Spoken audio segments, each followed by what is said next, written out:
Island, a federal judge appoints an outside manager to oversee the troubled jail. After years of court battles, today's ruling officially removes the jail from the city's control. Fox 8's Morgan McKay takes a closer look at what this means. The Rikers Island Jail Complex has been under federal oversight for about a decade, but has still been under the city's control until now. The judge overseeing the city's jails will be appointing an independent remediation manager to have full authority over Rikers. This remediation manager will report directly to the judge and not to the city.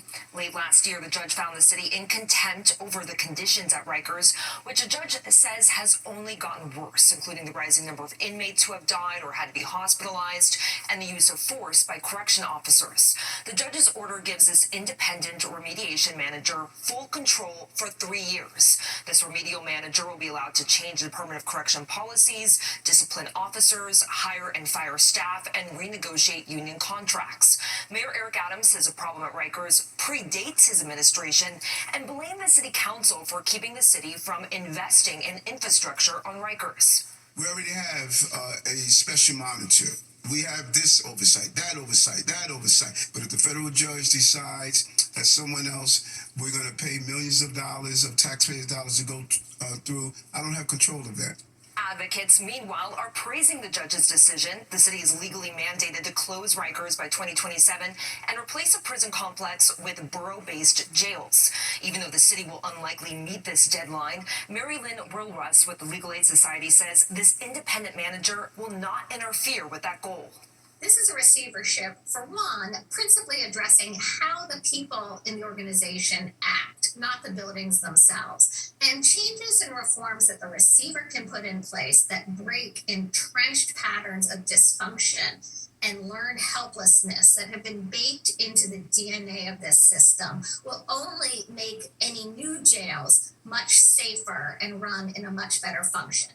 Now, the judge gave the city and advocates an August 29th deadline to recommend candidates for this independent remedial manager position. I'm Morgan McKay, Fox 5 News. And for latest updates on Rikers, you can download the free Fox Local app where you can stream our newscast anytime.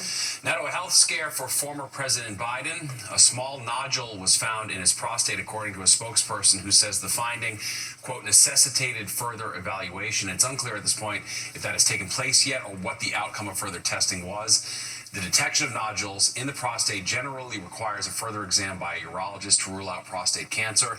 These kind of abnormal growths can be caused by cancer or by less serious conditions. It's a first for New York. This morning, a new battery swapping hub opened in Hudson Square. It's meant to be a safe place for delivery drivers to get fully charged lithium-ion batteries and discard their old ones. The batteries have been blamed for many fatal fires in the city, and organizers of the hub say that it's a common sense solution. The idea behind battery swapping is simple. Instead of owning and charging your own batteries, e-bike riders, especially delivery workers, can check out compatible batteries from a network of kiosks that are being deployed around the city. Yeah, so those kiosks around the city will have charged batteries that drivers can access, and when the battery they're using runs out of juice, they can swap it and get a brand new one.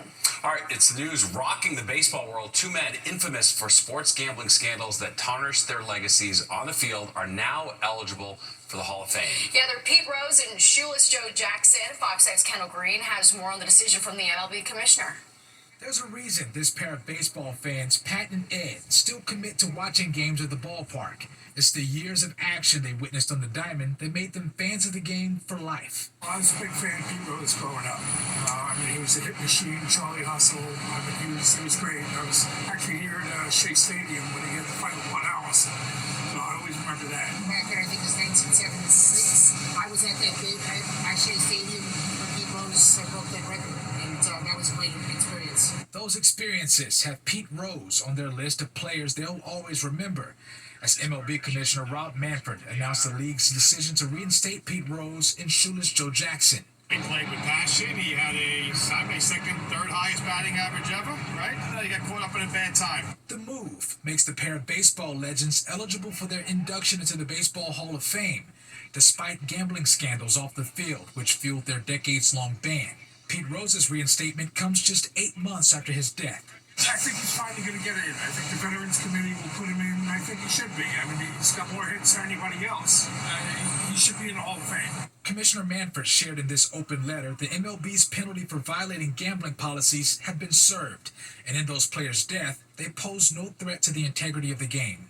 I would say I'm disappointed but not shocked. Jay Jaffe, a senior writer at Fangraphs, is a critic of the policy change, saying off-the-field influence sparked it, noting Commissioner Manfred and President Trump's recent meetings surrounding his open support for Pete Rose. It's not hard to see this confluence of events as being something that is related to political pressure. With MLB's change, 17 additional players become eligible for the Hall of Fame, including 8 from the 1919 Black Sox. But as the rules stand, it won't be another 3 years until Rose is inducted, should he secure enough votes. That's the latest on the Upper East Side. Kendall Green, Fox 5 News. Well, the Knicks now just one win away from a trip to the Eastern Conference Finals after their Game 4 win over the Celtics last night. The team now has a commanding 3-1 lead in the best-of-7 series. The last time the Knicks made it to the Eastern Conference Finals was back in 2000, 25 years ago. And the last time the team actually won an NBA title was back in 1973.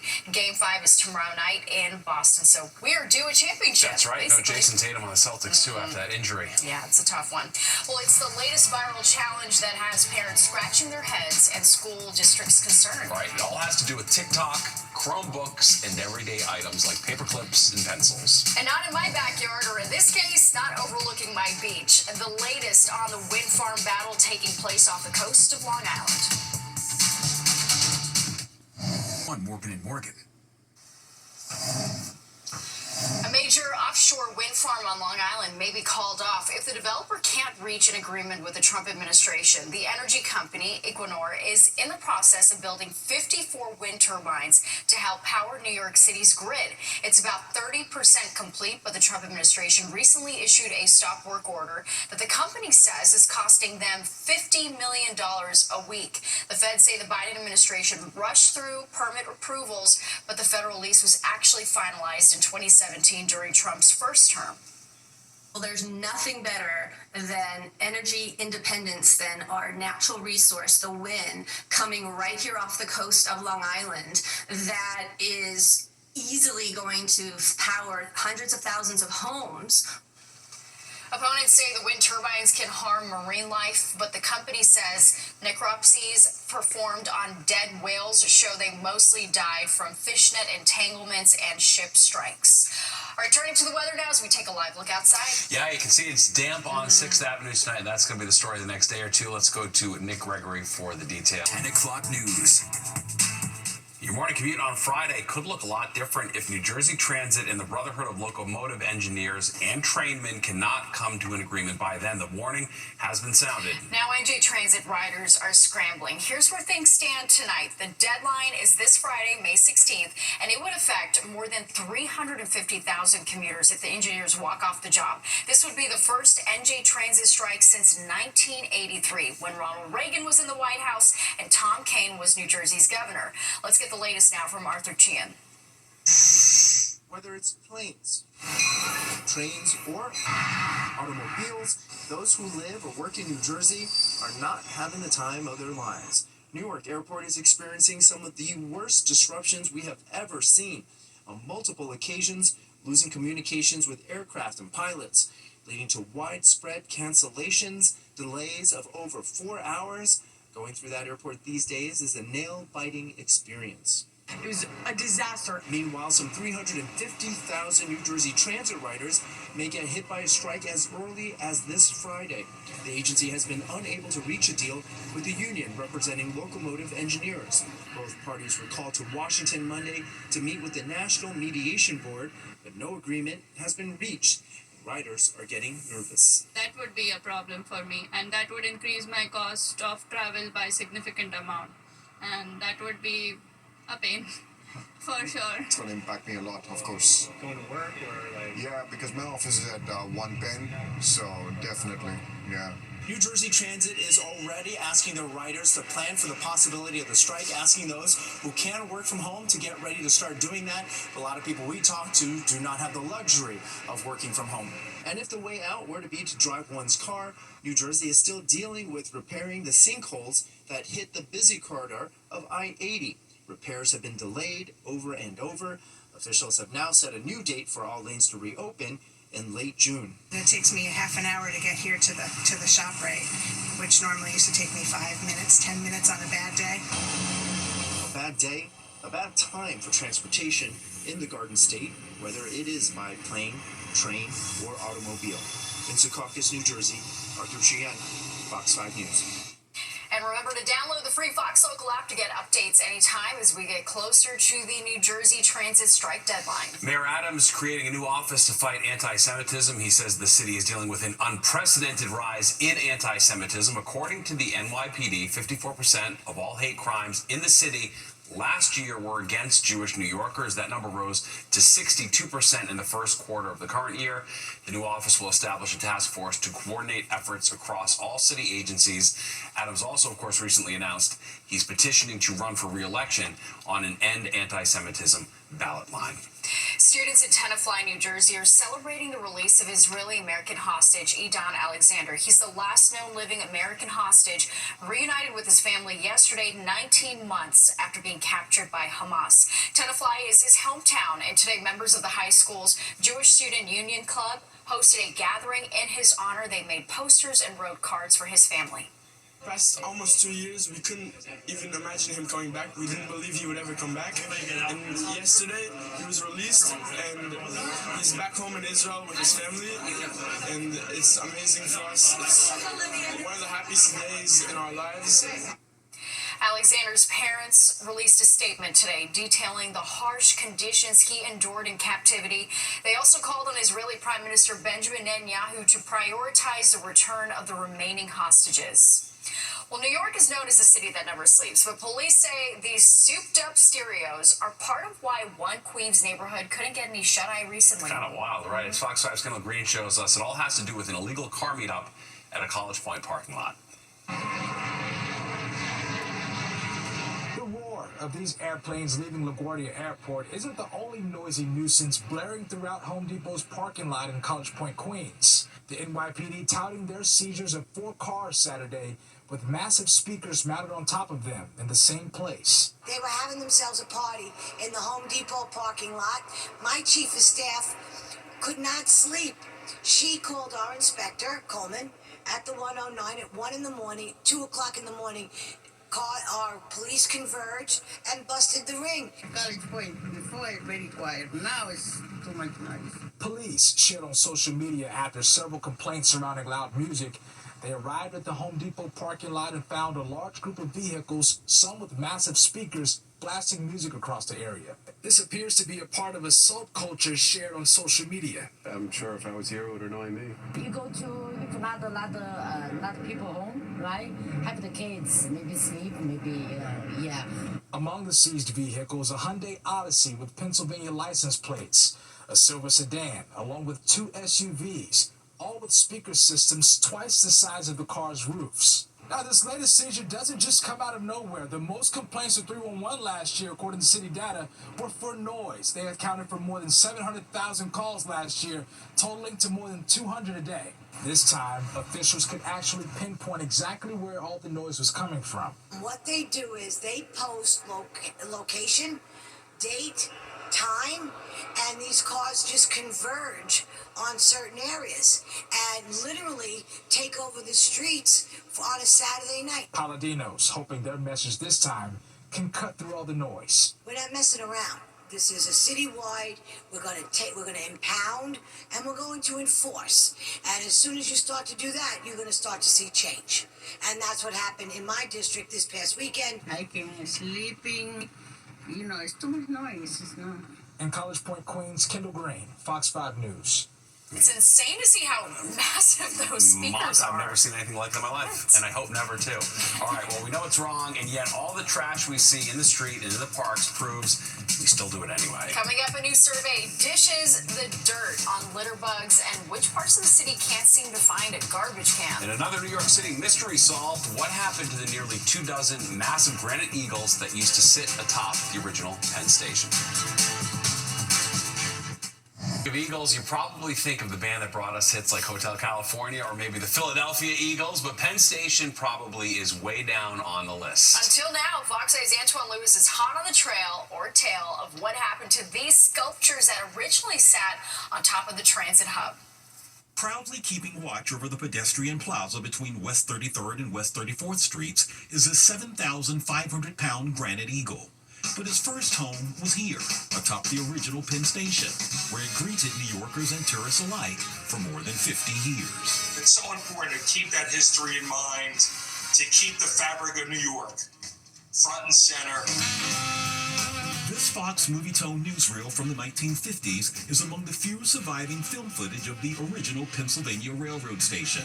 When it opened in 1910, 22 granite eagles were part of the original facade, designed by German-American sculptor Adolf Alexander Weinman. He's known for, not just Penn Station, but also he worked on the Jefferson Memorial in D.C., and so they were carved by hand in marble. And the kind of the old traditional ways of stonemason and stone carving. But in 1963, the world's most famous train station was torn down to make way for the world's most famous arena, Madison Square Garden, a controversial decision.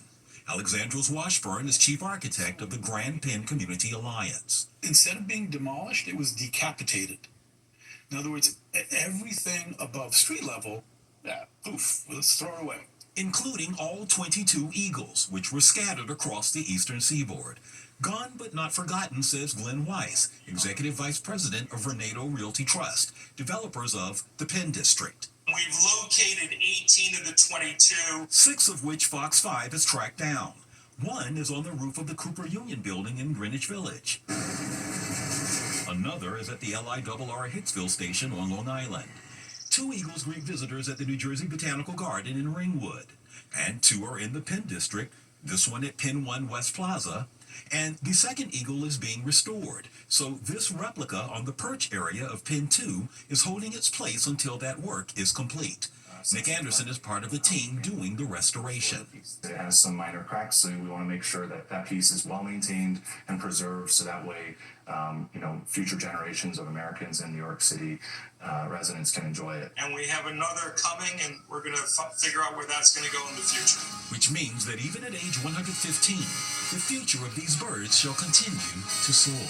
It's going to show us what we could do in the past, and it's going to challenge us for what we can do in the future. From Midtown, Antoine Lewis, Fox 5 News. And they're fantastic to see. It's wild that they just sort of got scattered wherever we take them. I know. I'm going to be on the lookout now. That's right. They're out there. All right, well, the numbers are in, and it seems litter bugs are alive and well in New York City. But not all boroughs are equal when it comes to who is using streets and sidewalks as their personal garbage cans. So frustrating. And get ready to be inspired. A 97-year-old Holocaust survivor is living proof it's never too late to have your dreams come true. Let's talk about pests. They are everywhere in the city, from rats to cockroaches and everywhere in between. All right, but there's one two-legged nuisance that has them all beat. As Fox 5's Sharon Crowley shows us, the litter bug is alive and well and thriving here in the 5 boroughs. What do you think about people who litter? I think they should be ashamed of themselves. I think they should use the garbage right there. Do you ever litter? No. What do you think about people who litter? Not a good look. Just put it in the can. I think it could be cleaner. Do you ever litter? No. While these New Yorkers say they would never litter, a new survey by the Sanitation Foundation, a nonprofit partner of the New York City Department of Sanitation, reveals not everyone is as considerate. Data shows 4 in 10 New Yorkers admit to littering. I mean, it's really incredible because there's a big disconnect because 83% of people are saying they love being New Yorkers, but almost 40% of us still are littering. Sanitation Foundation President Pam Harris says the survey is not intended to shame anyone, instead to understand why people litter and how to get them to stop it. Young men, she says, are the worst offenders. We really did this survey because we really wanted to try to understand why New Yorkers litter in the first place, who the biggest offenders are, and really identify what it would take to make them change their behavior. The city is about to launch an anti-littering campaign aimed at educating New Yorkers. It's really bad for the environment. It's bad when all this stuff goes into down into the water supply. You know, the worst thing is like cigarette butts. New Yorkers generate 24 million pounds of garbage every day. So the next time you're feeling tempted to just toss the trash on the sidewalk or in the street, city officials ask you to consider taking a few extra steps to find a trash can. Look at this guy. He's cleaning up our city. Cleaning up our city. He probably knows better than we know. That's right. I think it's a beautiful city, and I think everyone should use the garbage when you can. Sharon Crowley, Fox 5 News. Garbage when you can. Garbage. Okay? Garbage when you can. No arguments here. We got to do our part. Do your part. All right, let's check the forecast now with Nick. And we're gonna be in this pattern for the next couple days. Yep. Speaking of garbage, as you'd say in New York, it's garbage. Our weather's kind of garbage, right? We're going to talk about periods of rain, fog. You can see already kind of misty out there as you take a... Honor our fallen heroes this fall with a 5K run and walk in New York City. Registration is now open for the 24th annual Tunnel to Towers 5K. The event will be limited to 30,000 participants. It retraces the final footsteps of FDNY firefighter Steven Siller, who lost his life on September 11th. Early registration for runners is $60 or $75 if you want to be timed. The Tunnel to Towers Foundation uses the funds to provide mortgage-free homes to Gold Star and fallen first responder families with young children. Well, kids and Chromebooks, it's been a part of learning since the pandemic. All right, but now kids are damaging the devices all to get views on TikTok.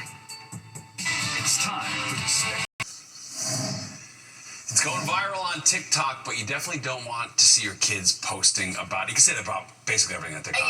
Essentially. We're talking about the Chromebook Challenge. Fox's Steve Keeley is in Medford, New Jersey with more. It's just like, it doesn't make any sense. Why would you do that? What some are doing has local school districts asking parents to talk to their kids about is called the Chromebook Challenge. Seen in viral TikTok videos like this one. Medford School District sent this notice to parents yesterday, saying, quote, "This challenge encourages students to intentionally damage or break their school-issued Chromebooks and share the act online for attention or social media validation." We met some rising Medford seniors who told us they saw videos like this of it being done across the country. You stick pencil lead from like a mechanical pencil into the charging port and it like blows up your computer. Now, why would anybody do that? I don't know. They're bored. The Wallingford Swarthmore School District also sent out a similar request last week, urging its parents to, quote, "Talk to your child about responsible use of school-issued technology. Chromebooks are district property, and families may be held responsible for damage." It's stupid, honestly. I don't know. I just feel like, why would you do that to a computer somebody gave you? You know, I think it's a privilege that we get to use them, and I think there's no point in destroying something that it's not really you bought yourself or something like that, you know? Why would you do that? Because it costs your parents money, because, you know, they have to pay for that. They have to pay the school back. Yeah. It's just like, it doesn't make any sense. Why would you do that? And a former student who went to school long before computers were in classrooms doesn't want to see her already high New Jersey school taxes go any higher because of intentional damage like this. They should have to be made to pay for them, or their parents to be made to pay for them, because we pay a lot of school taxes, and that's just not right. They have to be taught a lesson. In Medford, New Jersey, Steve Keeley, Fox 5 News. Yeah, no arguments. All right, we'll be right back.